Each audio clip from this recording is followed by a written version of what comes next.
Yeah, yeah.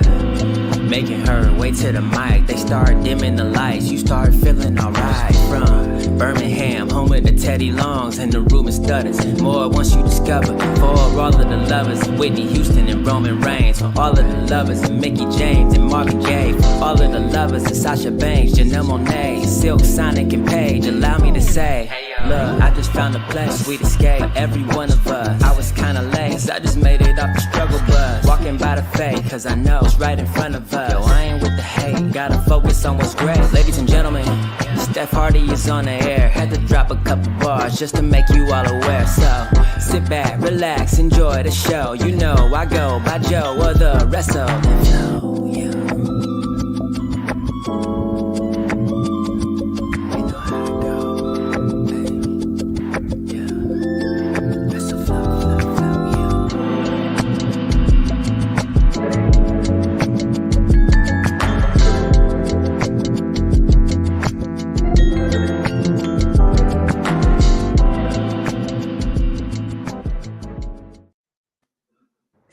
Hey, y'all, welcome to the Hardy Wrestling Podcast with your girl, Stephanie Hardy, of course, host and creator of this fabulous show, host and writer for Women's Wrestling Talk, and color commentator for the Belladonna Division, Battle Club Pro, and Black Girl Magic 2022. And I am here on this fabulous Wednesday afternoon with somebody who I deeply admire and find incredibly funny, and just am so happy to have him on this show after years of wanting him on here, and now it's finally happened. And of course, we are a little late, but it's not our fault. You know, we have to deal with life and all of its stuff and traffic and all of the above, but we're here. And I'm here with the awesome and fabulous and talented host, content creator, sports analyst, I guess you could kind of say, Chiseled Adonis. What's up, man? Yes, hello. Good evening, good morning, good afternoon, whatever time that the viewers are tuning in. I am the diligent, vigilant, meticulous, sagacious, conscientious, analytical, methodical individual, the Chiseled Adonis, and I'm here with Queen Steph Hardy. I'm excited. I'm happy to be here. This has been a long time coming, so I'm glad that I'm here. Yes, definitely. And I'm so glad you did that intro because I can't do it justice. I can't do it the way you do it. Yeah, it's a tongue twister. It certainly is a tongue twister. But you hit it every time and it's perfect. It's 6 years of introducing myself this manner. I better be able to say it without stumbling, but it's just a lot of repetition. So then after years of consistency, here we are now to where it rolls off the tongue, no problem. Yes, and of course, if you're watching live on any of the Hardy Wrestling Podcast platforms, feel free to chime in the comments for anything that you might want to say or anything that you want to just, ask questions about during our time together. Anything you want to say, just pop in the comments and go crazy. And thank you guys for watching us live. So, Chiseled Adonis, I got to ask you, when did you fall in love with content creation and using your voice on a platform? And also, when did you fall in love with wrestling too?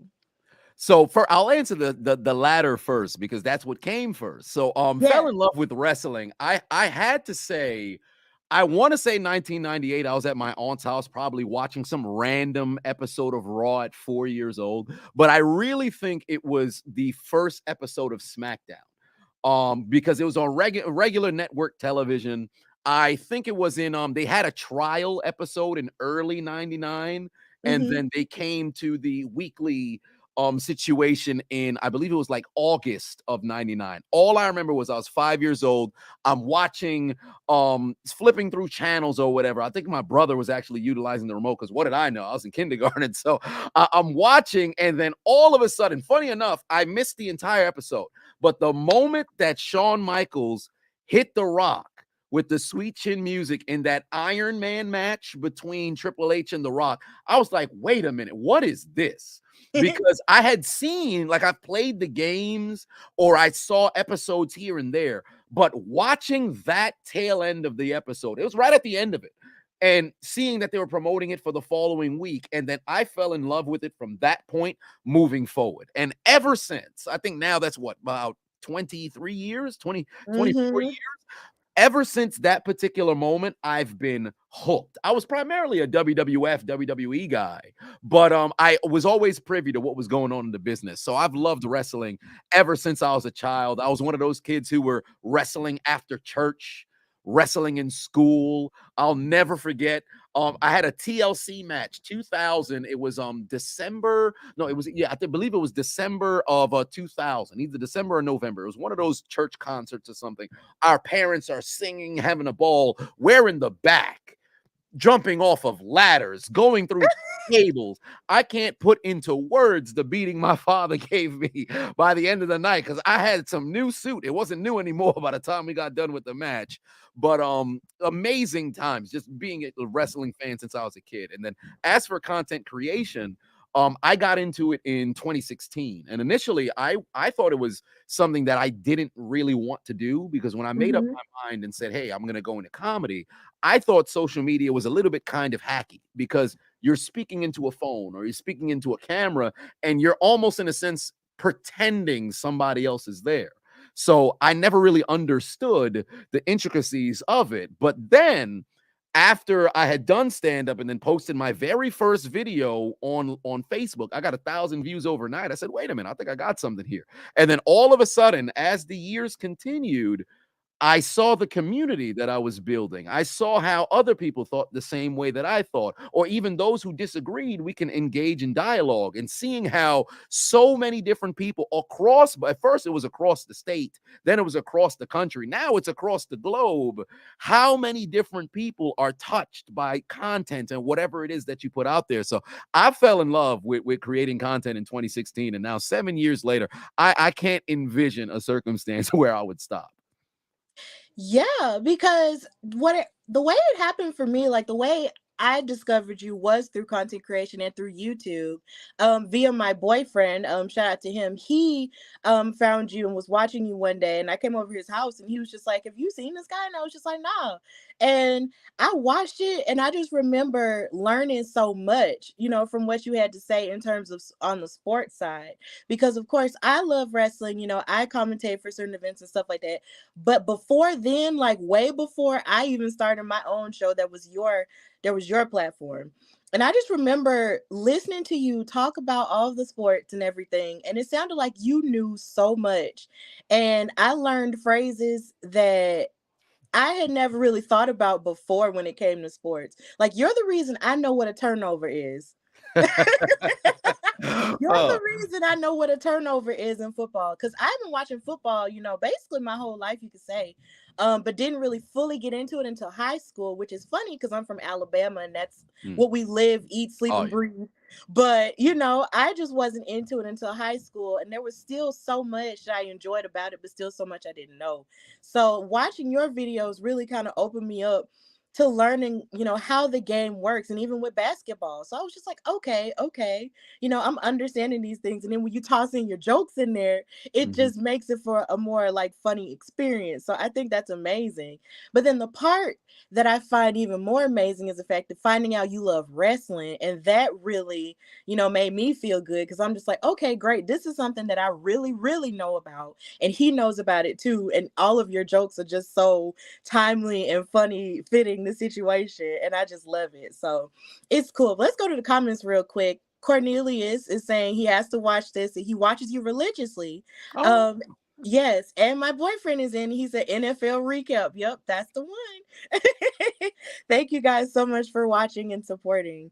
So, how did you discover that using your voice was something that you wanted to do, with your life, if that was something that you had thought about previously before content creation? Well, I was in college. I was playing college football, and then things weren't going the way that, I had planned. Because initially the goal was, all right, well, you don't get a scholarship to a D1, D2, D3 school. You go to JUCO, you play your 2 years, you transfer, have enough good tape, you go to a different school or whatever. But then the love for the game was still there, but then it started to dwindle a bit down because it wasn't as fun. The camaraderie wasn't there, because college is different than high school. Because high school, the guys you come in as a freshman with, those are the guys you're usually leaving with as a senior. But then you go to college, if you're not at one of those schools where people are going to stay for the long haul, you build a relationship for 1 year, you got to start over because somebody new is there in the next year. So I was in a position where I'm like, man, I don't know if this is going to work. So I got to figure out something else to do with my life. So I've always been somebody who can speak. And a lot of people would like to listen to. And since I was about 15 in high school, I've had a number of different people talk about, man, you should get in the radio. You've got the voice. You should do this. I was always kind of more of a secluded to myself, never really cared too much to be in front of people or whatever the case was. But it was my business law professor. I'll never forget, Professor Rhodes. He had pulled me to the side at the end of one of our classes. And he said, what are you doing here? I'm like, what do you mean? I'm here to get my degree. I'm taking the class. I'm not failing. I have a B in the class at this point, maybe because I'm not an A. Maybe he's taking me to the side or something. But then he had said, he listed all of these different things that I did throughout the semester that were subtly funny, that I didn't attempt to go out of my way to do things that were funny. So then he said, you should really consider going to entertainment. Like, what are you talking? You're a professor in a university. Why would you push somebody away from school? Are you calling me dumb or something? He's like, no, I see something that you can really excel in. So I said, all right, whatever, I'll think about it. And then the one constant throughout my entire life was I was funny. So I said, okay, I think I got something here. And then when I had, I switched my degree from a 4-year to a 2-year, graduated with my associates that same semester. Then I was listening to Bill Burr, and he was, back when he had small clips of his podcast. And he was talking about his story getting into comedy, where he saved up $18,000, then moved from Boston to come to New York. I already live in New York. So I'm like, okay, that's interesting. And I started doing research on like open mics and everything. And of course, there are free mics, but then there are some that are paid. So when that was the case, I said, all right, all of 2015, I'll work, I'll save all of my money. Then come 2016, I'll go into comedy and then see how things work out. Stand-up was all right. I enjoyed it. It was cool. But then the community that you build online is incredible. And then when I noticed you can eliminate the middleman, because when you're doing stand-up and you're first starting out, you're at the mercy of the producer. So they essentially, and I'll never forget, there was a show where it was kind of, you had to bring people in. So it's considered bringer shows. So whoever brings the most people would get the largest reward of having a guest spot on a show or something of that nature. And I'll never forget, I think I had maybe like the third or fourth best set, but the person who had the best set brought nobody. But there was one person who had maybe 25, 30 people, darn near the entire audience was theirs. They absolutely sucked. It was terrible. But because they brought the most people, they were rewarded. And I was sitting there thinking to myself, like, wait a minute. I thought the craft is supposed to be about, the craft. You should have the person who is the best should get rewarded. And since that was the case, I said, oh boy, this, don't get me wrong, stand up, I absolutely love it and everything. But I think if I want to do it, I want to do it on my terms. So I went 100% into content creation, and man, I've been in love ever since. And more above everything has always been the community, being able to connect with people, being able to, have dialogue with people, debates with people, and above all else, have fun in the ambiance of other people. That's why I really enjoy live streams, connecting with people, podcasts, all these different things. But that's pretty much the origin of it. That's interesting, how you talked about, your journey going from, school and doing football, which now it all makes sense. Now it's clicking, with that journey, and then shifting into speaking and doing funny things, and then going into stand-up. You mentioned earlier that you were a very secluded person and kind of, chilling kind of by yourself, kind of like an introvert. So how do you transition out of, being to yourself into doing something like stand-up and content creation? Is that, does that take a toll on you a little bit? And how do you manage that? Well, I think it was it took a lot of courage when I had first got onto stage, because at first I didn't necessarily have stage fright, but I was always an inside joke kind of person. And even when I would take speech classes in college or whatever the case was, I never had a problem being able to speak, but I had a problem with if people would be able to comprehend what it really is that I'm trying to say. Because on the surface, I can say a lot of different things and people could shake their head, or they could say, oh, I understand, or oh, I enjoyed this or whatever. But do you understand what it is that I'm really trying to say? So I've always had a bit of like a wrestling match per se with identifying if I would be able to, get my point across. But being more secluded or whatever, I recognized, like, in the grand scheme of things, I started looking at the most successful individuals across any sort of craft or whatever. They may not all be incredibly outgoing, incredibly extroverted, but there's a degree of that exists. So I said, you know what? I can't, try to be so introverted 100% and really connect with people. Because how am I supposed to? Well, I go to a convention and work up the courage to ask somebody, hey, you've been doing this. I'm admired by your work. How would I be able to go to, like, when I went to WrestleMania 4 years ago, go to like a panel and ask a question to somebody if I don't really work that muscle out of connecting with people? So I kind of just had to have that intrinsic decision to say, all right, well, although I'm introverted, I'll do a little bit here and there of being extroverted and work on that. And lo and behold, I've been able to find a nice balance to where I don't burn myself out. Mm-hmm. Yeah, that's absolutely great. That you found that happy medium that doesn't, drain yourself out, but then at the same time, it's still beneficial for you in that way. Cause it's like you said that, and I was just like, huh, how does he make that work? But I'm glad that you did, find that thing that helps you to connect with people while also at the same time being true to yourself. Because I can't tell you how many times people can, sacrifice pieces of themselves, and then they'll go so hard with the hustle of it, but then they sort of lose themselves in the middle of it. So it's good that you have not done that.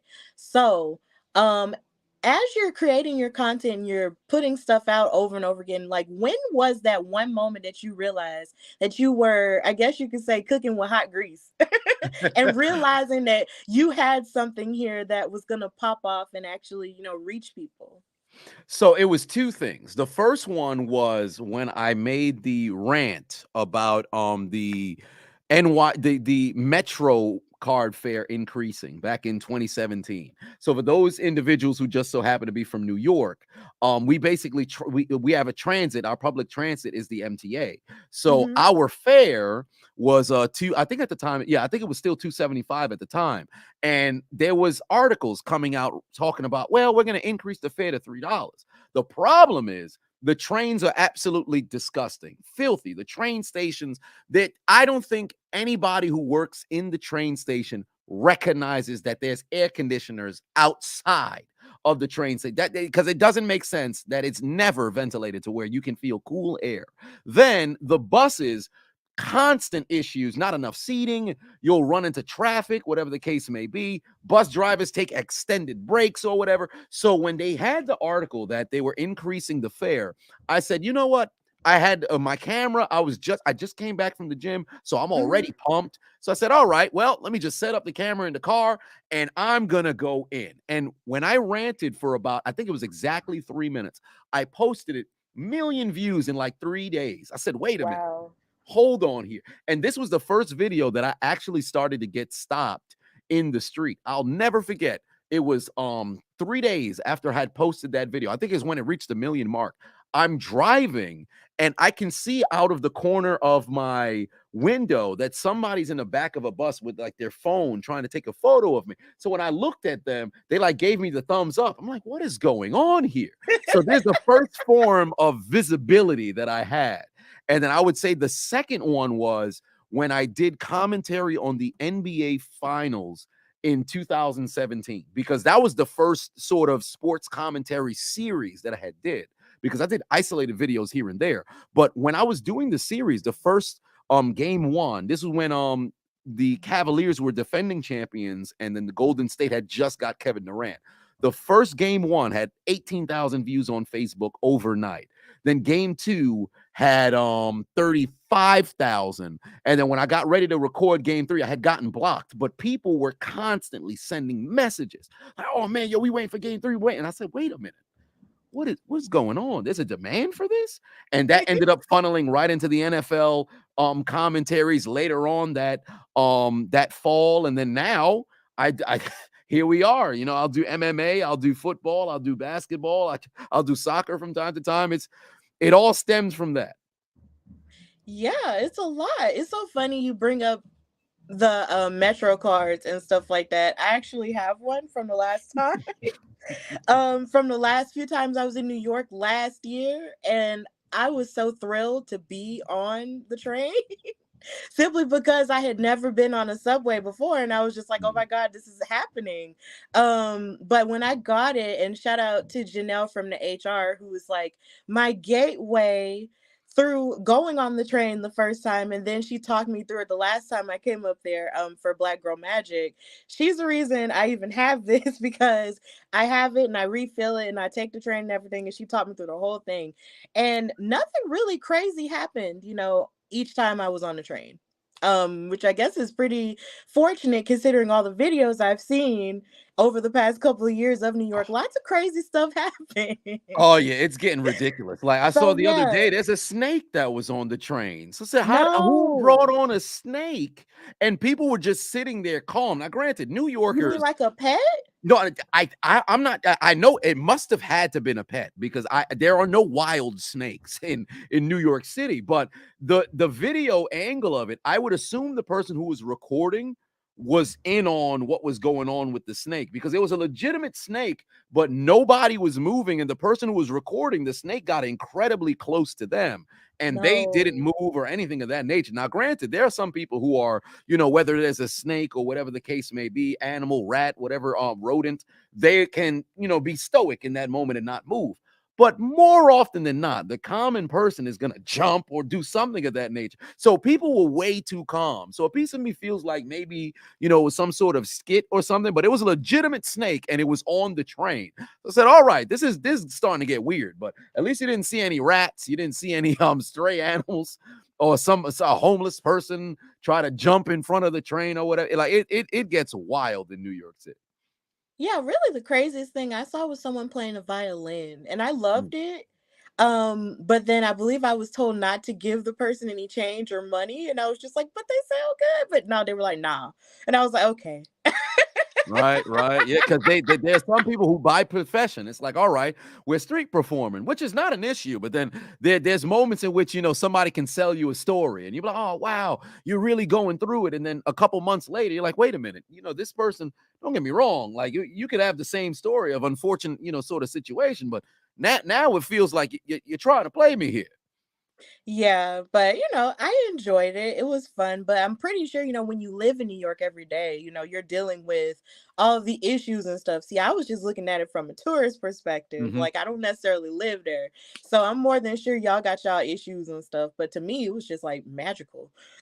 Oh yeah, especially when they're playing instruments. Like there's a girl who, I don't know if it's a particular station, but then I don't know how she gets a piano down there or something. She has a piano and she's just playing, and amazing. There's people who have saxophones and the street performance. Like with music, if the music is good, all power to you. But this is New York City.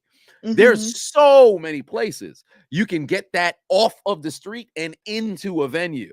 So once that starts happening, like, all right, now it feels like I've seen you too many times.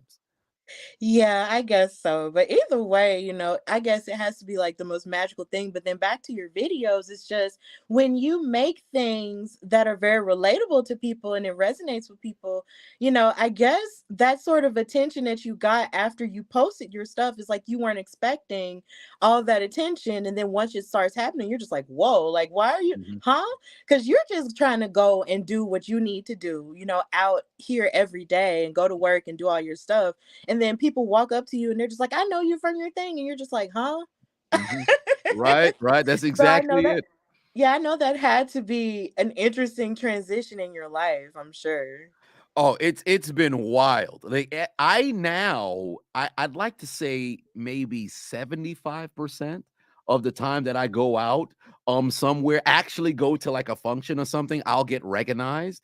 And it never gets old. I'm always humble about it, but there are some moments in which it's somewhat inconvenient. Like if I'm in a bathroom, it's kind of we can't have this conversation at a urinal. It's kind of weird. Or if somebody recognized me ahead of time and I'm going into a stall, they'll go to the stall next to me. Like I think Hmm. there was a couple of kids and they recognize me, and then they're on two opposite stalls and it's trying to have a conversation. I'm in the middle stall. I'm like, all right, this is this is weird. Like at first, it feels inappropriate. I shouldn't be speaking to minors. We're in a bathroom. You're in different stalls than me, and we're trying to have a conversation. I'm trying to urinate here. We shouldn't be having this moment right now.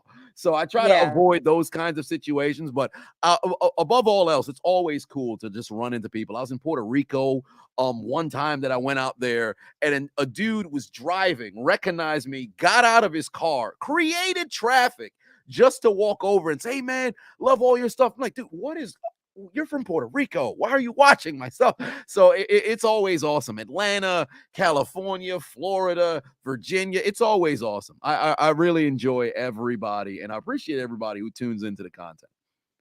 Absolutely. So, with you and your athletic background, seeing as you have played football and you do sports commentary on a lot of your content, have you ever thought about being a wrestler yourself, or is that something that you feel like is just not, in the cards for you at all? Oh, I thought about it heavily. I was actually going to get into it in 2018 because I had Oh, gone wow. to maybe about 6 or 7 shows at House of Glory at HOG down in Queens.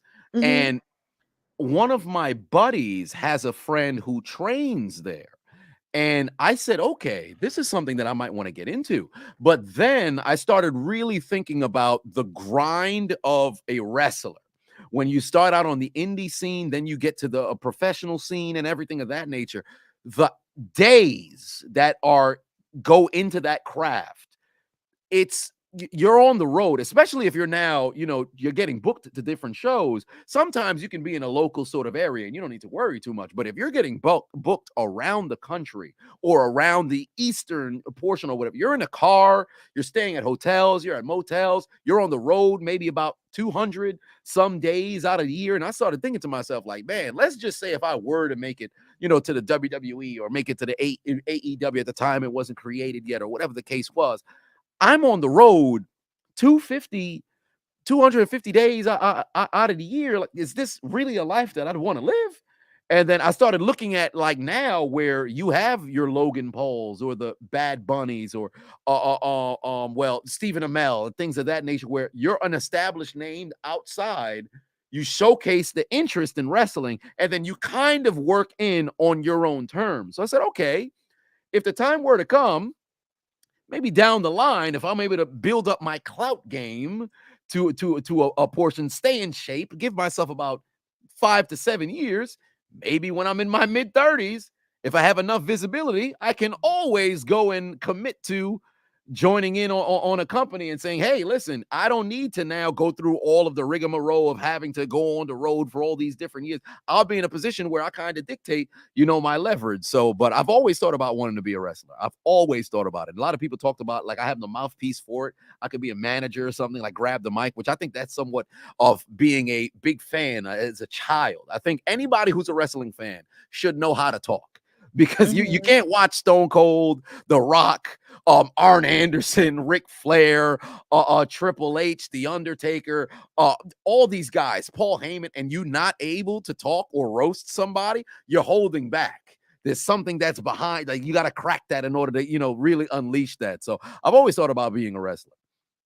Yeah, it's so funny. You talked about how you could have been a manager, and in my head, I can see you being a manager for Sir Wilkins, low key. Like, if even though he says he's retired, even Mhm. though we really don't necessarily believe he could be retired, I don't know, because he keeps dropping hints that maybe he'll fight again. Like, if y'all were to become like a tandem, that would be sick. And Oh, it then would be. to add in Mr. Black in there as a referee, like, that would be an amazing faction right there. Like, it would be It almost like would be. the Haitian bloodline. It would be. And shout out to Java Tears, man. Those are my guys. I appreciate them. And you're so right. I don't think Sir Wilkins is retired, because I've been watching on Twitter. He's teasing him and Simon Miller part 2 and all this other stuff. I'm Yeah. sitting there like, man, listen, if for one, if it's confirmed that they're going to have, a second match, if I happen to be in New York City, if I'm not going anywhere, for one, I have to be there for the match. And then if they give me an opportunity to have that mic again, because I hosted their sit down that they had, but if they give me the mic again, I am tearing into somebody. And if they gave me the opportunity to be Wilkins' manager, I'm all for it. I am all for it. Yeah, that would be fun, and I hated that I couldn't make it up there for it because I basically that was the first match I ever sponsored as a brand. So to be able to do that for them, because I admire them so much and they've supported me throughout my podcasting career and everything else. They've been so supportive. So it's just like I was so upset that I couldn't be there because I wanted to meet you and meet Simon and everything. And I just felt like that would have been like so cool. But either way, like if they fight again, I want to try to be there. Like I really want to try to be there and make it there because that would just be sick. And you on the microphone for the pre-event or the event itself would be amazing. Like those words would just be hilarious. Oh yeah, I really enjoyed it, and it was funny when we had to sit down because Sir Wilkins had told me like, all right, what he envisions is what Jim Ross and when The Rock and Austin in preparation to WrestleMania 17, what that sit down vibe was. So I was like, okay, cool, I got it. So that we were sitting there, and the energy was there, but I think if maybe perhaps if we were in a ring or maybe we're in a locker room because we were in a bar and there was the live people that was there. I looked back at it, I'm like, man, we did a great job, but we could have really took it to a whole other level and really like because I had the mic in my hand, so I could have Right. enticed the crowd into it and had like a back and forth. And I'm like, man, I got to get another opportunity to go at it, man, because I know we could have took it from where it was at, which was great, and made it like legendary. Yeah, definitely. Like you could tell the vibes of what was going on, even through video. Like you could feel the intensity of it. So I can't wait to see what you guys possibly cook up. If the stars were to align that way. But in the comments, my beloved keeps saying said Paul Heyman versus Chiseled Adonis on the mic. How would that work, Chiseled? What would you say to someone like Paul Heyman? What Oh, would you well, say? straight out the gate, I gotta address him as like the penguin out of Batman. I would have to Yes. straight get at that. I'd have to get that for sure. I would have to take shots, given that his past with ECW, with the bouncing of the checks and everything of that nature, I would have to make it real. But the beautiful thing about it is Paul Heyman is the master of a shoot. So with that being the case, I know he's gonna dig up some dirt on me. We could have a back and forth and everything, but it would be awesome. I know it'd be awesome because he's also a New Yorker as well, and he's been in wrestling since what was it like the late 70s, early 80s? I Right. believe it was the early 80s, but he's been in wrestling for years. So it would be an amazing back and forth, and I'd truly be honored to share a microphone with him. I've never actually had an opportunity to see him in a panel or perhaps in like a Q&A sort of thing where I'm there physically. I've never had that opportunity, but I've seen him live so many times. Yeah, I would pass out if I were ever at a panel for him or whatever, because I love him. I say all the time that I feel like he should have his own podcast because there's so many stories that he has, with building a lot of wrestlers' careers and everything and building his own career. So I feel like he Mhm. should have a podcast because listening to him it's never boring. You're never bored when you're listening to Paul Heyman. He's an 100%. asset. He's an absolute asset to the business. So you and him would be really cool and just to cook that up, like that would just be really intense and really fun. So, yeah. So, um during the pandemic, of course, we were all sort of struggling and trying to figure out, what else was going to happen with us, how the world was going to move forward with that. How did you cope with being shut down or being in a New York that was shut down, and how exactly did you make the best of it? Well, for one, I had never seen Times Square empty in my entire life. It doesn't matter what time you go out to Manhattan, there will be a incredible amount of people that are outside. The Right. pandemic, it was a ghost town. So that was a different kind of culture shift for me. But because during the pandemic when everybody was at home, I said I have an opportunity at this point to reach people where they are because there's individuals who are getting furloughed so they weren't, at work anymore. There were people who were forced to now work remote. There were other individuals who simply, if you were at the house, then now you have no reason to really go outside. And then you have other individuals who usually would probably be outside, but because of the whole hysteria, they're at the house. So I said, all Mhm. right, I've got to double down on content. And I think there was maybe a streak for maybe like 6 months. I think I uploaded every day without ceasing. Really, there was some form of content every single day for about 6 months, and I really made sure, hey, I'm gonna put out different sort of thing. I'm gonna try new things. So that's when I started doing the review for the Dark Side of the Ring. I think that was in 2020, when I started the MMA commentary and really going heavy on that. So I started really listening to the people and just putting out as much stuff as I possibly could. My life remained unchanged to a degree, because whatever it was that I was doing, I was a guy who was just at home. I'm recording content, I'm at the gym, and then I'm back at the house unless I'm going to like an outing or something like that. But I nothing really changed for me. I just really doubled down heavily on making the content, and that's when I really started seeing my numbers grow. Yeah, and Cornelius in the comments on Facebook saying, and I watched every day. Oh, That's that's so love right there. wonderful. Yeah, that's great love right there. And I know for me, I had started my show before the pandemic, a month before the pandemic. So I was still learning everything, trying to figure out, what audio was like and how I was going to, continue to grow my audience and stuff like that. I was still learning. I was basically a baby when it came to this podcasting game. And I was working and I still had stuff that I could do with the podcast and still working, but I was just like, man, this is crazy. And it was a lot for me because I'm an extrovert. So being shut down and not being able to go places was hard.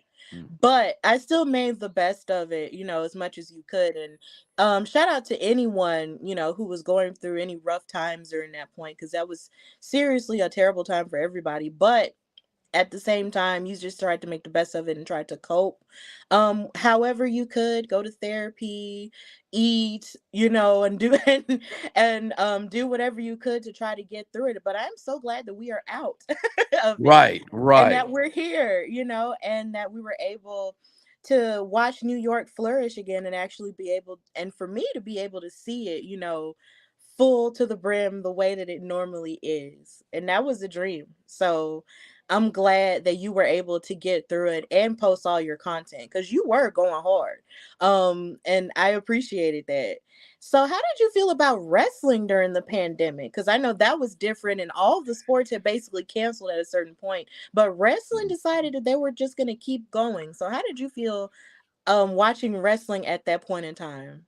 Yeah, it was wrestling and the UFC. They were the only two that kept going. And Right. watching wrestling at that time was interesting because at first I said, I have no clue how they're going to make it work, because primarily, although you can put on a match without the crowd to a degree, it's heavily, in need of the reaction. There's some times in which you can have a match that's going on and you could see the crowd does not care.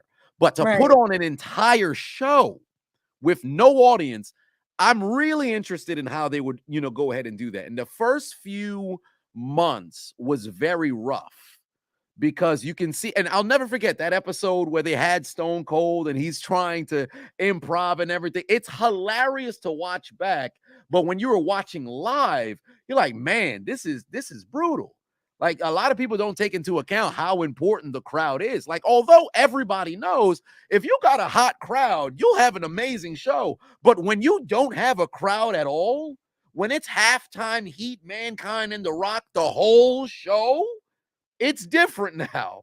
So during the pandemic and watching whether it's AEW or WWE, and I'm just looking at the show like, oh man, this is very tough to watch. But the introduction of the Thunderdome was absolutely genius, because you gave people an opportunity to not only you have reactions on the screen, they're pumping in noise or whatever, but you give incentive to the viewer, like, hey, oh, I got an opportunity to be on TV. I could be out there too. So it became fun, because it was like a battle to say, all right, I can hop into this hour of Raw. I'll be on hour 2 and I'll get through. So it made it very fun. I enjoyed it. And I was streaming during most episodes of Raw and SmackDown. And I'll never forget, there was one day somebody had put in the chat room like, oh, you trying to get in the Thunderdome? I'm like, I'm live streaming the show. Why would I be in the Thunderdome? And I clicked on it and I got in. So then we were doing a battle Oh. to try to find myself. So I'm live twice. So it was so funny. And then when I spotted myself, I'm doing like a back and forth between two different cameras. It was a riot, but I really enjoyed it. Yeah, I enjoyed it too because it's like I've been watching wrestling since I was 4 years old. So this was the most different situation I had ever experienced, but I knew I was gonna keep watching it because I don't know nothing else.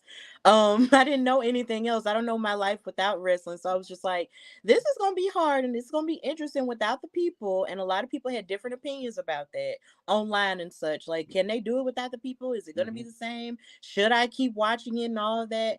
I was like, yeah, I'm gonna keep watching it because number one, I have a platform, and number two, because I just don't know nothing else. And the way that wrestling from all the promotions found a way to keep it going and keep you entertained throughout the entire, situation was something that I'll always admire them for. And then you have the athletes finding all kinds of amazing ways to keep you engaged with the storytelling, with the mhm, facial expressions, that you never would have paid attention to otherwise because you're distracted by all the other extra. And I really appreciated that, during that time because it was hard. But either way, I feel like my favorite moment from all of that was Becky announcing her pregnancy to Asuka and giving her the title. Like that was my favorite moment from that point in time because I was just like, man, this is I feel like if this were live in front of people, it would be a big deal. But it still is a big deal, even though we can't see it. But it was still, a very heartfelt moment. And then watching Becky, who had risen to such an amazing level of stardom, to now having to give this up because she's going on a new undertaking in her womanhood, it was just mhm, like beautiful. And I was just like, man, this is wonderful. I wish there was a crowd for this. But either way, and then that was also the birth of Seth freaking Rollins going crazy on Ray, and that was a whole thing. mhm. But either way, it was still fun. But we made it through and we got back together with our people. And previously, you did mention that you did go to a WrestleMania. How many WrestleManias have you been to? And did you get to make it to this one in California? No, I only been to one. I've been to one WrestleMania, at WrestleMania 35, for Kofi Uh-huh. Mania. So I had an opportunity to Yes. see that, and I think there was 3 retirements that we saw. It was Triple H. No, Triple H did. It was Batista's last match, Right. Kurt Angle's last match, and I Mm-hmm. think there was one other person on that card who also had their last match. I forget.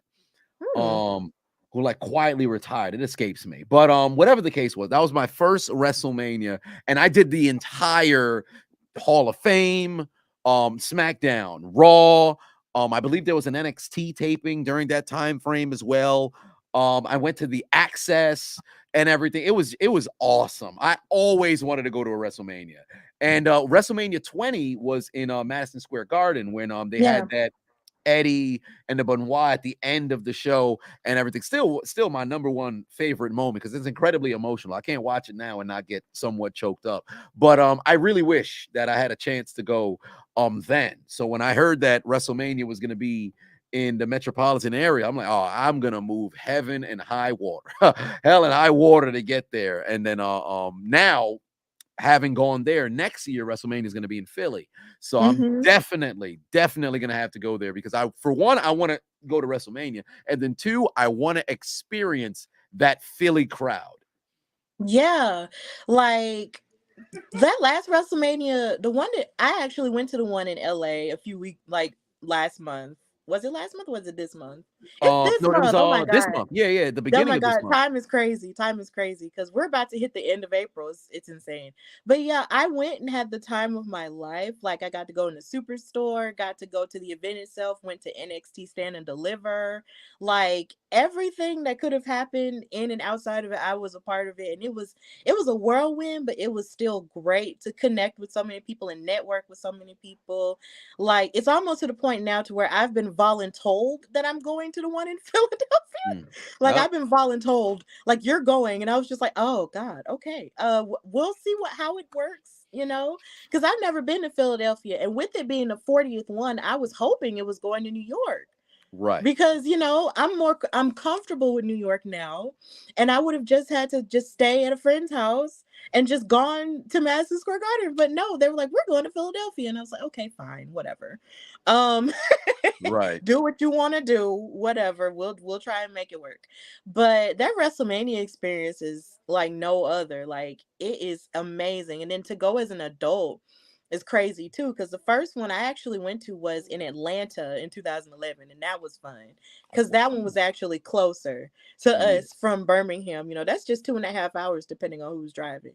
Mhm. So to be able to go to that one was just a big deal. But to see how WrestleMania has changed since then, it's not just one night, it's 2 nights. Mhm. You can go to so many different things, not even just WWE things, but Ring of Honor things and Mhm. indie things. It's just amazing to be surrounded by so many people who love wrestling just as much as you do, if not more. It's crazy. So yeah, I just had to ask you about that because you brought it up and I was like, oh yeah, he did go to a WrestleMania. Mhm. But hopefully, you'll be able to go back at a certain point because it's fun. Yeah, it is so fun. And like you said, when you talked about the being around people who really love wrestling as much as you do, you have no idea. And I tell people all the time, you have no idea how incredibly it brings life into you when you see people who all like what you like. So then now you're like a kid in a candy store because you could be talking about Rock in 1998. Well, there's 17 people here who all can talk about that with the same topic with you. Oh, well, what's Yes. the greatest intercontinental match? Now you can get into an entire debate about something that you really love. Because oftentimes, although we like to surround ourselves with people who we kind of have, somewhat of a similar worldview with or a similar point of view, whatever the case is, seldom do you find yourself in an area where it's everybody have one thing in common. So when that's the case, you could be talking about anything and you'll find a lifelong friend or something like it's always so fun. It's invigorating. I love it. Absolutely love it. I 10 out of 10 experience. Like even if the card or the show is terrible, which WrestleMania usually is, it's going to be a bang. But the experience of being in that ambiance of people, it's second to none. Seriously, like it is amazing. It's an amazing ambiance. There's so much energy. There's just so much yelling. Like Mhm. Oh, yeah, you so much. lose your voice, other people are losing their voice. Like we're all just having a good time. So, in talking about WrestleMania and where wrestling is now, how do you feel about the state of wrestling and what's good about it and what could be improved upon it to you? Boy, right now, wrestling, the in-ring product, I think is good in a sense where everybody to a degree is able to go, right? So there's a style of wrestling for everybody. But I think the only downside would be two things. One, the wrestling fans are so into what's going on behind the scenes, it takes away from the mystique of what wrestling was supposed to be because it's not just all right, they're putting on matches, they're telling stories. So, anytime in which there's something that kind of peels back the curtain and then it recreates the kayfabe to where somebody's saying, wait a minute, was that supposed to happen? Wait, I think something went off script. Those stories become the biggest in the industry. But the problem is so many fans are digging and digging and digging to try to find out the truth before we even finish the story to where the payoff is never as good as it really should be. So I think we're too smart for our own good. I would say that's one, and then I think two is just the realism of the combat that's going on in the ring. I think perhaps if there was a way where, although kayfabe is very difficult to try to bring that back, but I think if there was a way to where the wrestlers, no matter what company that they work in, if they were to separate, their personal life, completely from what's going on, like whether it's posting on social media or whatever, like don't post photos with your opponent or you're on the road with your opponent, like you guys are together, like, oh no, we're really buddy buddy. Like if you really want to sell the story, maybe not, be together or whatever the case may be. Because it's very difficult now for me to buy in 110% because I don't go searching for it. But I happen to follow some people who happen to be wrestling fans and everything. So I'll be sitting there like, all right, well, this with the Nia Jackson, Alexa Bliss story a few years back when they were they I think it was like 2017 when they had their feud and everything. I'm like, oh boy, I'm really starting to get into this. Wait, maybe Alexa's really cutting into Nia. It seems as if maybe it's going a little bit off a script. And then all of a sudden on Twitter, I go and they're out getting coffee together, laughing and everything. I'm like, oh boy, Well, I just bought into it, and now I kind of got thrown out of it. Or you could have like a Dolph Ziggler and the Miz when they were having their ladder match over the Intercontinental Championship. I was really enjoying that, and then of course they're hanging out or whatever. They're both from Ohio and everything. It was supposed to be built on mutual respect or whatever. But then they're all laughing and having an amazing time right after the show. So for me, I still have that kind of. It's still real to me, damn it. So I'd say those are the two things that I would change. But outside of that, I think wrestling is in a good spot. Yeah, wrestling to me, I will say, is in a good spot in terms of some of its storylines, because of course, the bloodline is probably one of the best storylines that I've seen, in my lifetime.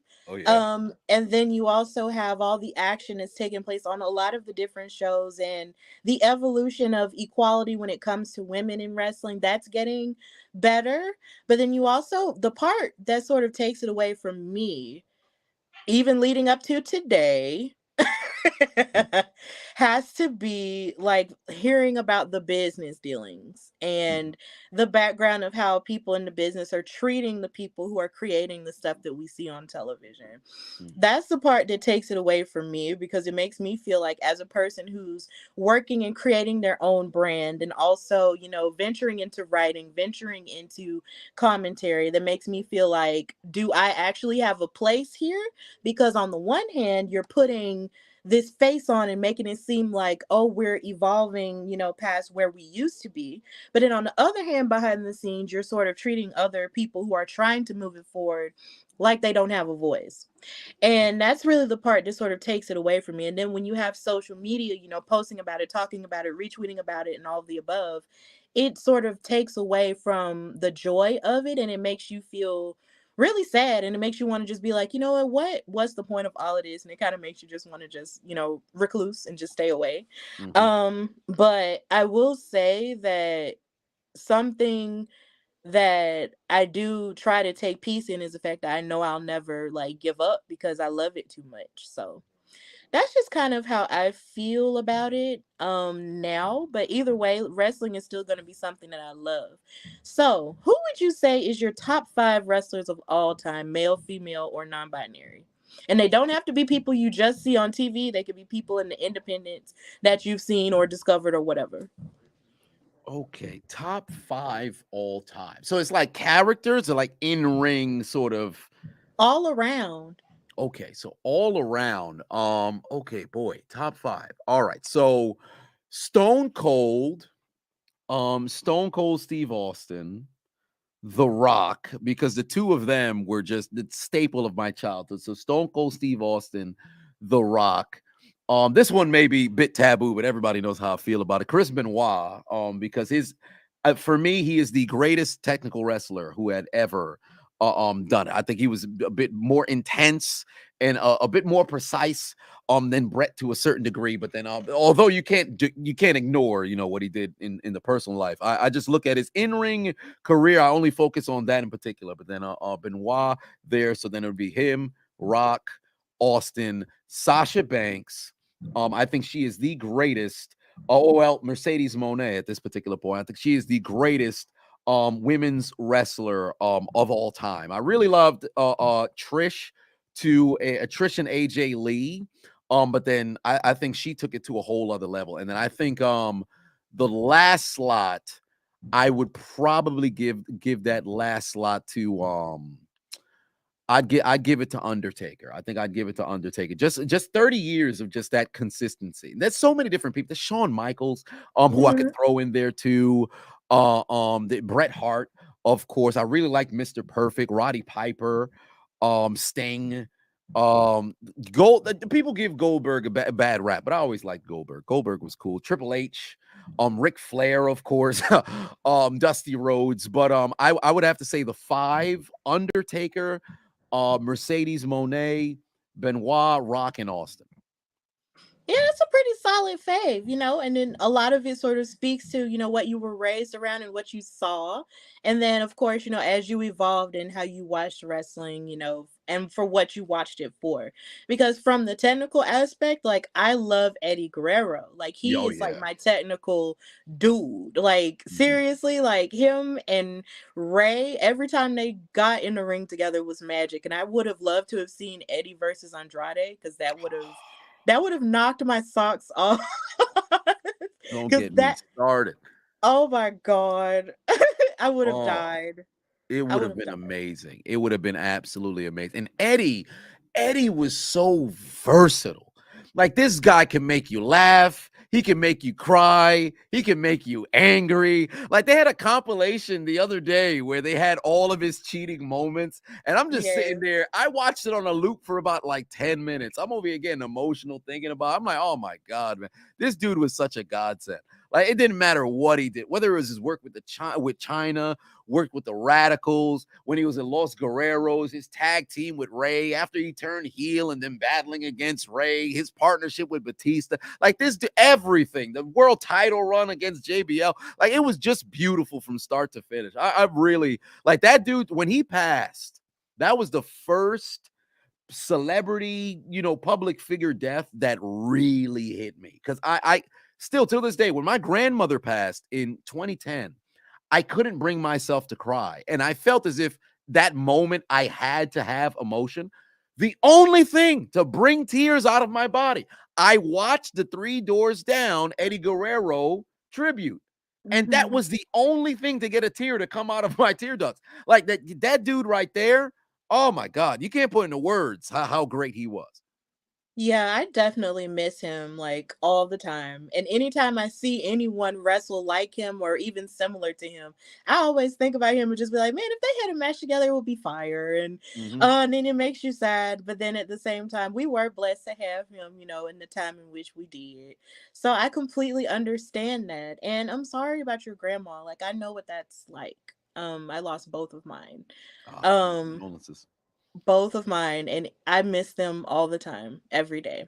But they were responsible for raising me into the person I am, and I'm grateful for that. And I hope you were grateful for your person and your grandmother as well. So, my favorites are The Rock and Mercedes Monet. Like, it's hard for me to think of a five Mhm. because every time someone asks me what my top five is, I kind of just freeze and just be like.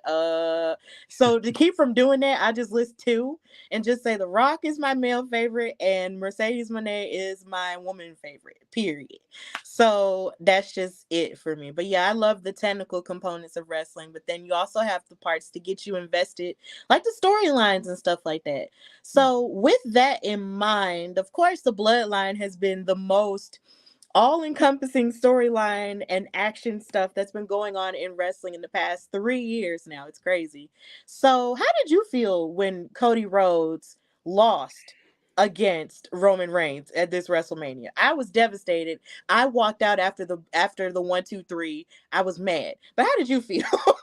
At first, because for one, I have a lot of reverence for my father. So then seeing Cody get so emotional every time he like brings up Dusty or whatever, it hits me there. So I was sitting there all in on Cody winning the title since he returned. And then once I hated the fact that they announced the Royal Rumble. I wish it was somewhat of a surprise, but I was sitting there like, man, Cody's got to win. Cody's got to win. Cody's got to win. And then I started thinking about it like, wait a minute. Roman now after Royal Rumble had truly became a heel. He had been doing heel stuff forever, but the people didn't really hate him and boo him until the fallout with Sami Zayn. So said, now you got a chance to really have a nuclear heel. What better way to really piss off the people and make them hate Roman even more and actually run as champion as a real heel than to have him defend the title and win? So I was on the fence because I really wanted Cody to win. And then I really wanted Roman to win as well. But then I started thinking about Cody's finish the story, finish the story, finish the story. It's not predicated on him winning the title at Mania. It's predicated on him winning the title. So once I got Mhm. that to kind of stay into my mind, I got it ingrained in my mind. I said, you know what? When Roman when he won and retained, I said, I get it. As long as Cody gets the opportunity to win the title, because if they screw him over and he just never wins, then I would be very upset. But I think what they'll ultimately end up doing is building it either towards SummerSlam or maybe have him go through the entire gambit, win the Royal Rumble again, and then challenge him next year. Because for all intents and purposes, Roman can legitimately hold the title for another year. The people will really be upset about it. But Roman's matches have all been bangers as of late. So since that's the case, people are buying the premium live event. People are going in droves to go watch him lose. He's become like Floyd Mayweather. So since that's the case, I think really they could do something with it. But they just introduced a new world champion. So I don't know how I feel about, the world championship and everything. But as far as I'm concerned, I thought I would be upset. But then after I started playing it in my mind, like, oh, wait a minute, I think they can prolong this. I was at peace with it. Yeah, okay. I respect that, because it's just a lot of people, did kind of understand why, but then there were people, who were just like, nah, Cody was that dude. And it was like, and for me it was harder because when he got injured, when his pec got injured and he had fought Hell in a Cell and beat Seth Rollins for the third time, right? We didn't see him anymore, and then he wound up, of course, having his surgery and coming down here to Birmingham to get his surgery because we are the city that fixes the wrestlers, and every other athlete too, we fix them. And they showed the clip of him getting the surgery at the Raw that happened in January that was here, and I was in the crowd for that. So when they flashed up that he was in Birmingham and he got it fixed, his pec surgery, I was like, yes, I was invested in. So I was just like, okay, you got injured, you came down here, down at home to get fixed, and then you went back to Georgia to rehab, and now you're coming back, you're gonna win everything, right? So I was invested the whole time. And then when you see him in the crowd and the way that he engages with everybody, Cody just seems like he's just come back and fully come into his own now.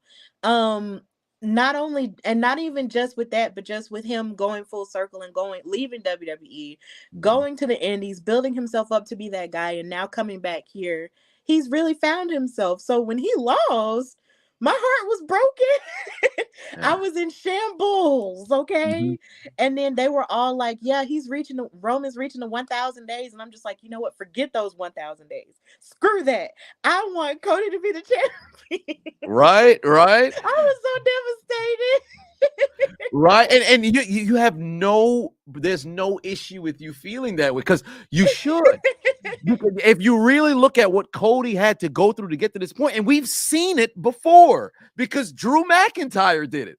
He was the guy who was supposed to be the chosen one, ended up finding himself in 3MB. He leaves. Drew Galloway is killing the game, comes back, wins the NXT championship, climbs the mountaintop. Him and Bayley carried the WWE through the pandemic. He has his moment in the sun, world champion, wins the title, beats Brock Lesnar. Everything was beautiful. Cody, same story. Here we are, and then he loses. So when people are enraged, I completely get it. But here's what I love. The crowd is still on his side. So I'm just hoping when he has his match next Saturday, Saturday after next, against Brock, I would just hope they don't put it in a way to where Cody, even if he were to lose, because I believe that he should win, they can make a series of matches out of this, but I think what should happen is he should win in a fashion where he kind of just escapes, so you can kind of still stretch that story out. But if he were to lose back-to-back pay-per-views, I think he's really going to start to lose a bit of steam. But with Cody, I'm just hoping they don't drop the ball, because his merchandise sales is already through the roof. His interaction with the crowd, like you said, is darn near otherworldly. Only rivals, it's probably Cena as somebody who can get the crowd into it and everything. The people are singing his song. There's kids that's darn near jumping at the opportunity to get to that corner to get his belt. Like it's this dude here, he just gets it. He dresses like a world champion. He talks like a world champion, carries himself like a world champion. He should be a world champion, but he should be the one who dethrones Roman Reigns. That new title, Seth could go and take that title.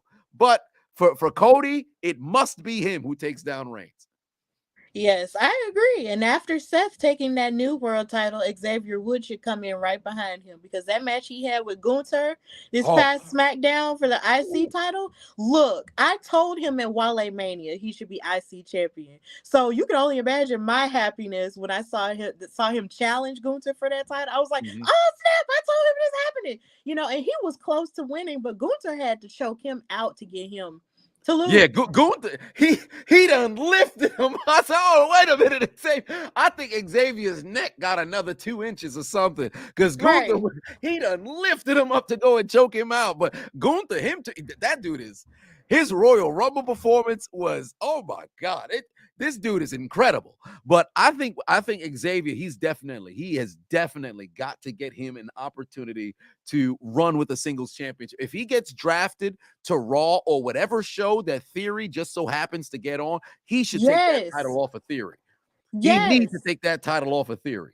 Yes, I was just thinking the same thing a few weeks ago. I was just like, it would be cool if even if Xavier loses against Gunther, he could get drafted to Raw or wherever Theory is and then challenge for the US title and take it off of him because Theory has had a stranglehold on it.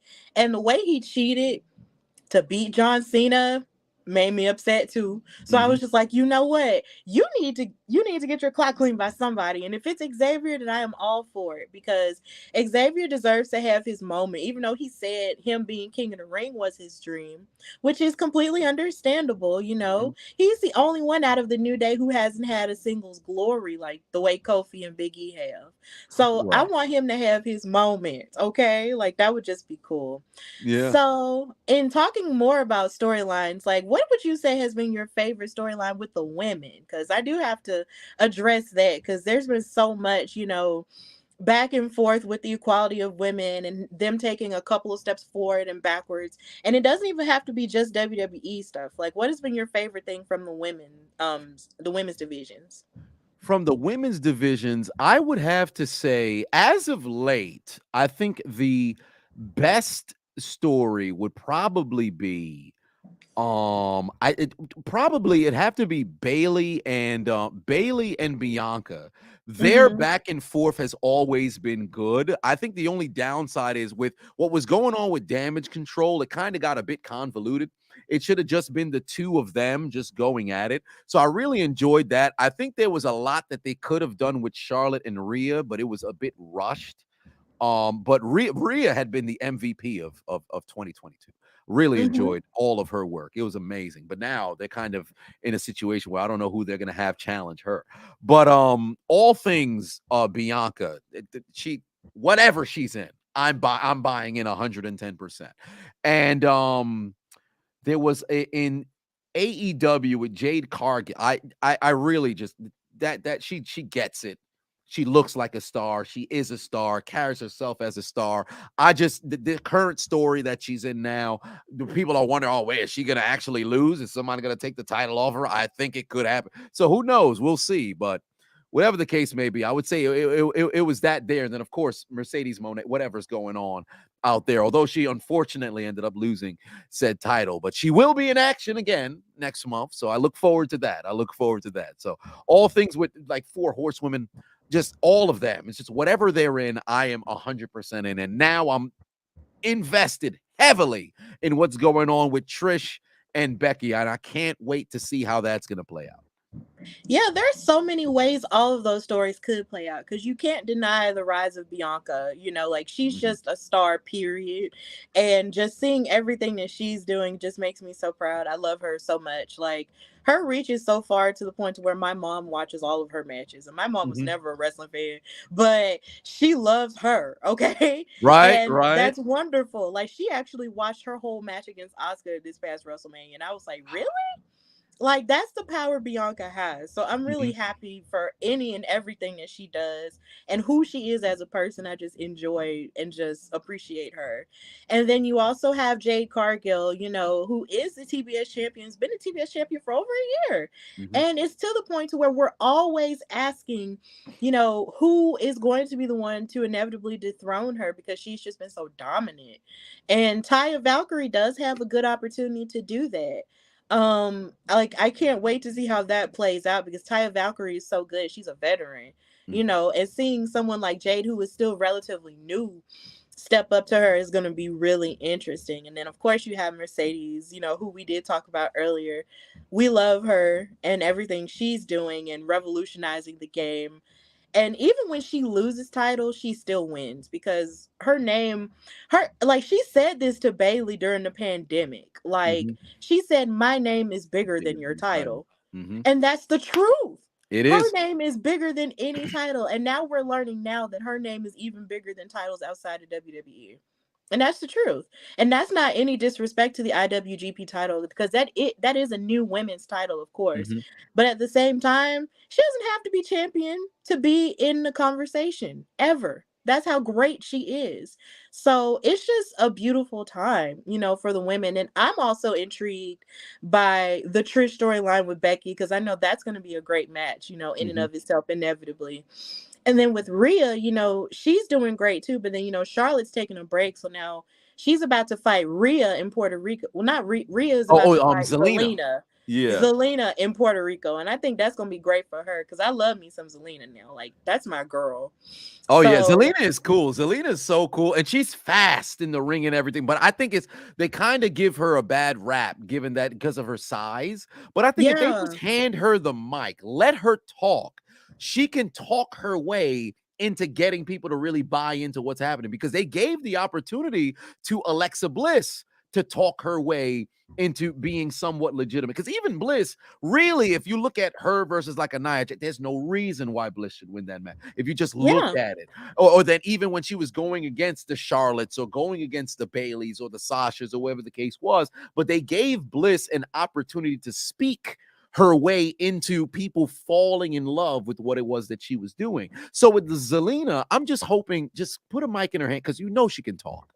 You Yes. know she can talk. Just give her as many opportunities as you can, and she'll be able to sell whatever it is that they want, you know, the people to buy. And lastly, with Bianca, now that she's been a champion for over a year now, I think she should start to, just so that the people, because to a certain degree, people really, they wanted to see Asuka win because she hasn't won at Mania. But I think what Bianca should do now is start to initiate open challenges, similar to what John Cena did in with the US Championship in 2015. Yeah. I think if Bianca were to do an open challenge week in, week out, even if it's not every single week, but at least, you know, 2 times a month, 3 times a month, open challenge, because there's enough women who's on the roster who's not really doing much. Have an open challenge, put on an absolute banger of a match. The people will not only want to see who's going to be the person to dethrone them, but they'll go out of their way to say, I want to see this match.